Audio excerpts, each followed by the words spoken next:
नमस्कार। आज हम यहाँ पर एनसीईआरटी का क्लास 9 का भूगोल का पहला चैप्टर पढ़ रहे हैं, भारत, आकार और स्थिति। भारत विश्व की प्राचीनतम संस्कृतियों में से एक है। पिछले 5 दशकों में भारत ने सामाजिक आर्थिक रूप से बहुमुखी उन्नति की है। कृषि, उद्योग, तकनीकी और सर्वांगीण आर्थिक विकास में अद्भुत प्रगति हुई है। भारत का विश्व इतिहास में भी महत्वपूर्ण योगदान रहा है। तो 5 दशकों से क्या हुई है? सामाजिक आर्थिक रूप से उन्नति। और कौन से उनमें हुई है? कृषि, उद्योग, तकनीकी और सर्वांगीण आर्थिक विकास में। स्थिति। भारत एक विशाल देश है। यह उत्तरी गोलार्ध में स्थित है। चित्र 1.1 में देख सकते हैं हम। यदि इस चित्र में हम देखें तो भारत कहाँ पर है? उत्तरी गोलार्ध में। ये है उत्तरी गोलार्ध, इसमें है ये। इसका मुख्य भाग 8 डिग्री 4 मिनट उत्तर से 37 डिग्री 6 मिनट उत्तर अक्षांश तथा 68 डिग्री सेंटीग्रेड 7 मिनट से पूर्व से 97 डिग्री 25 मिनट पूर्व देशांतर तक है। तो यहाँ हम देखें यदि तो ये 8 डिग्री 4 मिनट, ये 15 है यहाँ पे, तो 8 डिग्री 4 मिनट से और कितने पे? 37 डिग्री, यहाँ से हमें देखें यदि तो 37 डिग्री और 6 मिनट। और इसी तरह से हम पूर्व में देखें तो 68 डिग्री, यहाँ से 68 डिग्री और 7 मिनट से 97 डिग्री 25 मिनट तक है। कर्क रेखा 23 डिग्री 30 मिनट उत्तर में देश को लगभग 2 बराबर भागों में बांटती है। तो कौन सी रेखा है जो कि भारत देश को 2 बराबर भागों में बांटती है? तो ये है कर्क रेखा। यहाँ पर है कर्क रेखा और ये कितने उस पे है? 23 डिग्री 30 मिनट पे। ठीक है। मुख्य भूभाग के दक्षिण पूर्व में, जो मुख्य भूभाग है उसके दक्षिण पूर्व में अंडमान और निकोबार द्वीप समूह बंगाल की खाड़ी में तथा दक्षिण पश्चिम में लक्षद्वीप समूह अरब सागर में स्थित है। तो हम देख लेते हैं यहाँ पे। तो यहाँ पर क्या है? बंगाल की खाड़ी और अंडमान निकोबार, और यहाँ पर क्या है? लक्षद्वीप, जो कि अरब सागर में है।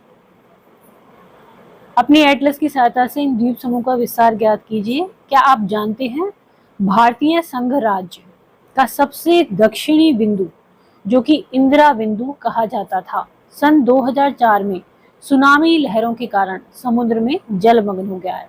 मतलब कि 2004 से पहले जो दक्षिण बिंदु था भारतीय संघ राज्य का, भारत का, वो इंदिरा बिंदु था, जो कि 2004 में जो सुनामी आई थी उसकी वजह से वो समुद्र में जलमग्न हो गया है। आकार।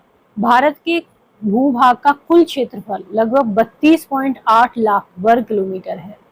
तो भूभाग का कुल क्षेत्रफल कितना है? 32.8 लाख वर्ग किलोमीटर। भारत का क्षेत्रफल विश्व के कुल भौगोलिक क्षेत्रफल का 2.4%। यदि विश्व का पूरा देखें तो भारत का कितना है? 2.4%। चित्र 1.2 से स्पष्ट है कि भारत विश्व का 7वां बड़ा देश है। कौन सा बड़ा देश है? 7वां।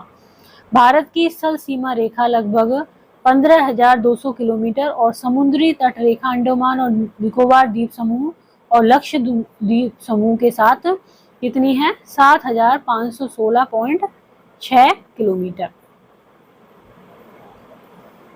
भारत के उत्तर पश्चिम, उत्तर तथा उत्तर पूर्वी सीमा पर नवीनतम वलित पर्वत है। तो कहाँ पर है? भारत के उत्तर पश्चिम, उत्तर तथा उत्तर पूर्वी सीमा पर क्या है? नवीनतम वलित पर्वत, नवीनतम है ये। इसके दक्षिण का भूभाग उत्तर में चौड़ा है और 22 डिग्री उत्तरी अक्षांश से हिंद महासागर की ओर ये सकरा होता गया है। तो उत्तर की तरफ तो चौड़ा है और इधर सकरा होता गया है, दक्षिण में जैसे गया है।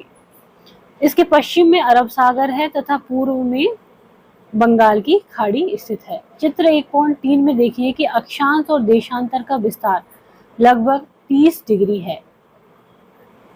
परंतु फिर भी पूर्व पश्चिम का विस्तार उत्तर दक्षिण के विस्तार की अपेक्षा कम प्रतीत होता है। गुजरात से अरुणाचल प्रदेश के स्थानीय समय में, जो गुजरात है वहां से और अरुणाचल के प्रदेश के स्थानीय समय में 2 घंटे का अंतर है। कितना अंतर है? 2 घंटे का, गुजरात से अरुणाचल प्रदेश। अतः 22 डिग्री 30 मिनट पूर्व देशांतर रेखा को भारत का मानक याम्योत्तर माना गया है। तो भारत की मानक यामोत्तर किसको माना गया है? 22 डिग्री 30 मिनट 82 डिग्री 30 मिनट पूर्व देशांतर रेखा को, जो कि उत्तर प्रदेश में मिर्जापुर से गुजरती है। अब ये जो पूर्व देशांतर रेखा है 82 डिग्री 30 मिनट, ये कहाँ से गुजरती है? उत्तर प्रदेश में मिर्जापुर से। अक्षांश का प्रभाव दक्षिण से उत्तर की ओर दिन और रात की अवधि पर पड़ता है। तो अक्षांश का प्रभाव कैसे पड़ेगा? दक्षिण से उत्तर की ओर पड़ेगा और दिन और रात की अवधि क्या होगी उस पर इसका प्रभाव पड़ेगा। तो यहाँ पर दिखाए गए हैं विश्व के 7 बड़े देश। कौन कौन से हैं ये हैं रूस, कनाडा, संयुक्त राज्य अमेरिका, चीन, ब्राजील, ऑस्ट्रेलिया और भारत। 82 डिग्री 30 मिनट पूर्व देशांतर को भारत की मानक यामोत्तर रेखा क्यों माना गया है? कन्याकुमारी और कश्मीर में दिन और रात की अवधि में अंतर क्यों है? भारत तथा विश्व। भारतीय भूखंड एशिया महाद्वीप के पूर्व और पश्चिम के मध्य में स्थित है। जो एशिया महाद्वीप है उसके पूर्व और पश्चिम के मध्य स्थित है ये। भारतीय भूभाग एशिया महाद्वीप का दक्षिणी विस्तार है। यदि हम एशिया महाद्वीप की बात करें तो इसका जो दक्षिणी विस्तार है वो क्या है? भारतीय भूभाग। हिंद महासागर जो कि पश्चिम में यूरोपीय देशों और पूर्वी एशियाई देशों को मिलाता है। भारत को केंद्रीय स्थिति प्रदान करता है। देखिए दक्षिण का पठार हिंद महासागर में शीर्षवत फैला हुआ है और पश्चिम एशिया, अफ्रीका और यूरोप के देशों के साथ साथ पूर्व एशिया के देशों से भी पूर्वी तट के माध्यम से निकटतम संबंध बनाए हुए है। हिंद महासागर में किसी भी देश की तटीय सीमा भारत जैसी नहीं है। भारत की इसी महत्वपूर्ण स्थिति के कारण एक महासागर का नाम क्या रखा गया है? इसके नाम पर रखा गया है। सन 1869 में स्वेज नहर के खुलने से भारत और यूरोप के बीच की दूरी 7000 किलोमीटर कम हो गई। कितनी कम हो गई? 7000 किलोमीटर कम हो गई। किसको खुलने से? स्वेज नहर के खुलने से। कब? 1869 में। और किसके बीच में? भारत और यूरोप के बीच में। तो यहाँ पर दिखाया गया है 8 डिग्री 4 मिनट से और 37 डिग्री 6 मिनट और यहाँ पर 68 डिग्री 7 मिनट से 97 डिग्री 25। और ये जो सीमा रेखा बताई गई है मतलब कि जो ये पॉइंट्स पे के बीच की दूरी ये है 2933 किलोमीटर। यहाँ पर चीन है, यहाँ नेपाल, यहाँ पाकिस्तान, यहाँ भूटान, यहाँ बांग्लादेश, यहाँ म्यांमार, ये अरब सागर है। और ये जो बताई गई है 82 डिग्री 30 मिनट ये है मानक यामोत्तर। क्या ये? मानक यामोत्तर। और उत्तर से दक्षिण की जो दूरी है वो कितनी है? 3214 किलोमीटर। ये लक्षद्वीप है, यहाँ पे ये श्रीलंका है, बंगाल की खाड़ी है, अरब सागर है और हिंद महासागर ये नाम दिया गया है हिंद के नाम पे। और ये अंडमान निकोबार द्वीप समूह है और ये है भारत विस्तार एवं मानक रेखा। और यहाँ पर दिखाए गए हैं वायु मार्ग और समुद्री मार्ग। ये समुद्री मार्ग, ये वायु मार्ग, ये बंगाल की खाड़ी, ये अरब सागर, ये हिंद महासागर।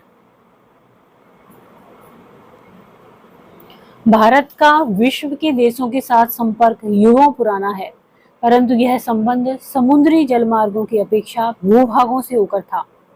मतलब कि पहले से ही युगों से ही और देशों से संबंध था, लेकिन ये समुद्री जलमार्गों की अपेक्षा कहाँ से था? भूभागों से था। उत्तरी पर्वतों के दर्रों से अनेक यात्री, जो यहाँ के उत्तरी पर्वतों के दर्रे हैं वहां से अनेक यात्री प्राचीन काल में भारत आए, जबकि समुद्री मार्ग बहुत समय तक ज्ञात नहीं थे। इन मार्गों से प्राचीन समय में विचारों और वस्तुओं का आदान प्रदान होता रहा है। भारत का पश्चिम, मध्य और पूर्वी एशिया तथा दक्षिणी एशिया के पड़ोसी देशों के साथ एक अद्भुत संपर्क रहा है।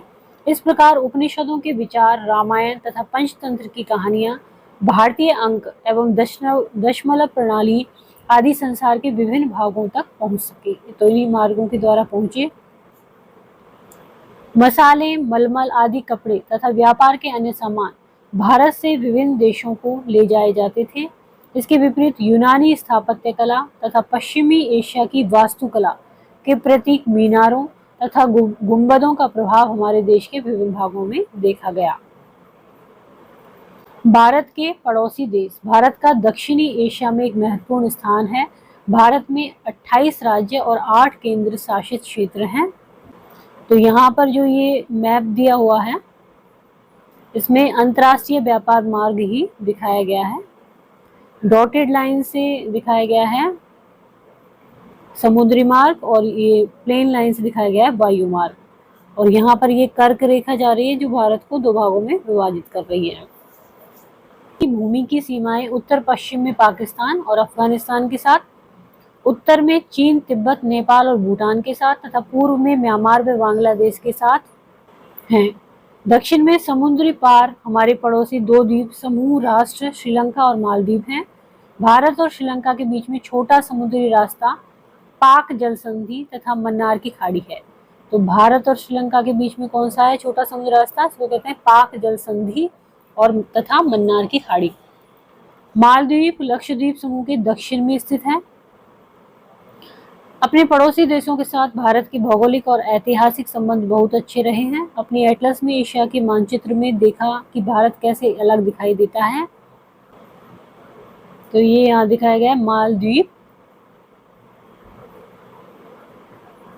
ये है लद्दाख।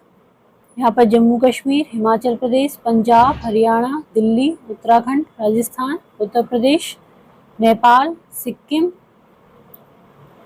भूटान, अरुणाचल प्रदेश, असम, नागालैंड, मेघालय, मणिपुर, मिजोरम, ये यहाँ पर आ गया म्यांमार, त्रिपुरा, बांग्लादेश है, बिहार, मध्य प्रदेश, छत्तीसगढ़, झारखंड, उड़ीसा, पश्चिम बंगाल, महाराष्ट्र, गुजरात, राजस्थान, तेलंगाना, पुडुचेरी,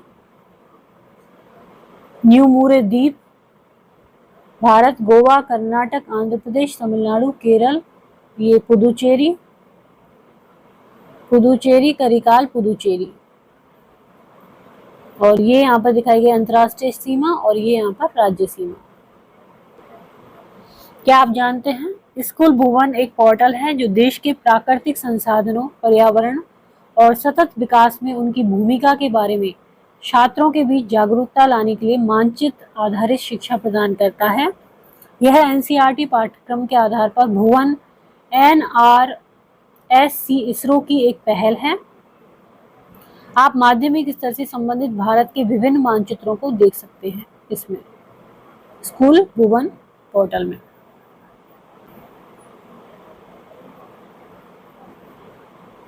धन्यवाद। यदि आपको वीडियो पसंद आता है तो इसको लाइक करें, चैनल को सब्सक्राइब करें, कमेंट करें और शेयर करें। Thank you.